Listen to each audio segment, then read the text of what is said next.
ए hello, दिखता नहीं है क्या? यही तो मेरा स्टाइल है बाबू। ए हीरो, जरा होश में। का कहलू है? होश में? अरे होश तो हम उड़ाते हैं जब आते हैं जोश, जब आते हैं जोश, जब आते हैं जोश, जब आते हैं जोश, जब आते हैं जोश, जब आते हैं जोश, जब आते हैं जोश, जब आते हैं।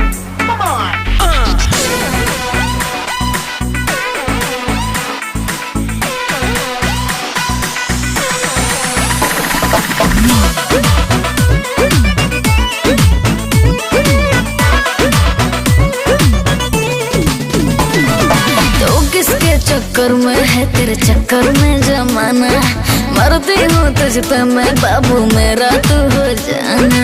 इतना आसान बारे? अच्छा आसान बारे?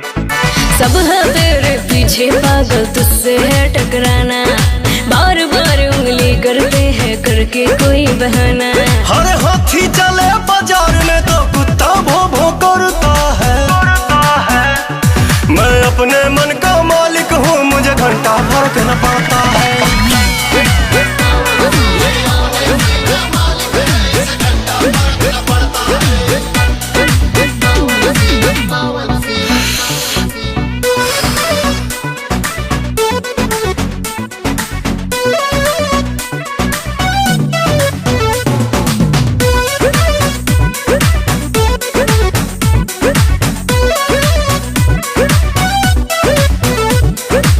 तुझमें जो बात न किसी में वो बात है, प्यार से करता दुश्मनों से मुलाकात है।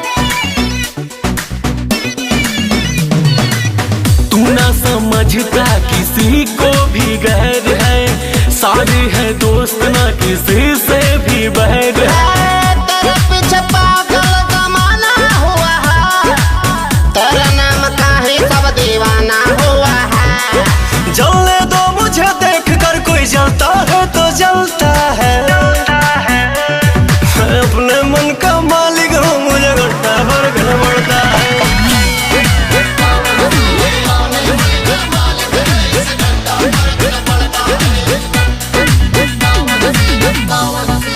ए, हटना। तू अपना काम करना। अच्छा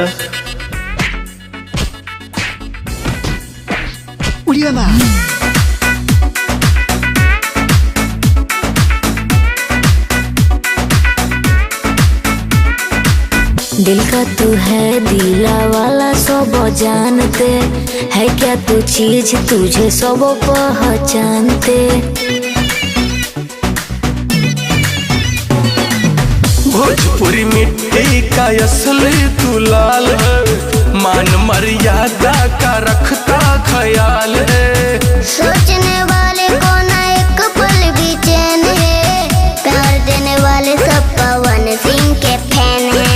अमित पुतुल दीपक जैसे लाखों पीछा करता है। मैं अपने मन का मालिक हूँ, मुझे घंटा फर्क न पड़ता है।